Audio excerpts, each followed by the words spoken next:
England close gap on Silver Ferns, have psychological edge for Comm Games. England close gap on Silver Ferns, have psychological edge for Comm Games. England shooter Kadeen Corbin, left, and New Zealand skipper Katrina Grant, partially obscured, tangle for possession during their Quad Series match in London. Former Silver Fern and top netball coach Marg Foster is worried New Zealand are going backwards, just 11 weeks out from the start of the Commonwealth Games.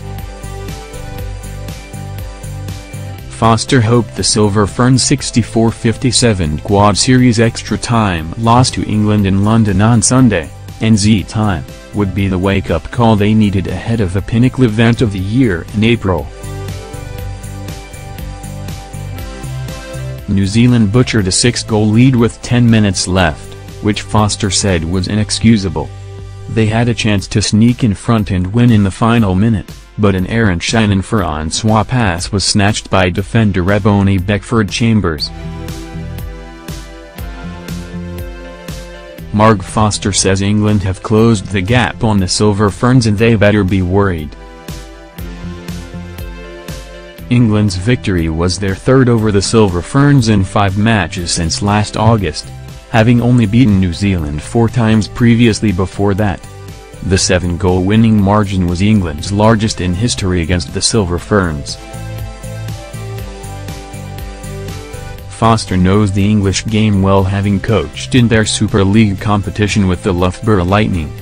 She believed England's recent results showed they were vying for the second-best team in world netball tag outside Australia, which was disconcerting for the Silver Ferns. This time last year, England had only beaten the Silver Ferns 4 times in their history. Now they've won 3 times within the past 6 months. England are sending out a message that they are getting better. I don't know if we're getting better. I think there's glimpses. What happens is, England start to get confidence. When they start beating us more regularly, they start getting confident within themselves, and that can be a disadvantage to us. New Zealand routed a strong England side 61-37 last February in London, which illustrated the Rose's massive progress and how much the Silver Ferns had declined. England's victory on Sunday was achieved without leading shooter Joe Harton, who is sidelined with a knee injury, which will only increase belief they can topple New Zealand at the Commonwealth Games. The sides are grouped in the same pool at the tournament. Their pool match on April 11th will be a huge one, with the loser almost certain to face Australia in the semi-finals, who will be expected to top the other group. Foster was stunned by the way the Silver Ferns fell apart when the heat went on in the final quarter, having thought they were poised to win by 10 goals. She saluted England coach Tracy Neville, who made some crucial substitutions and tactical tweaks.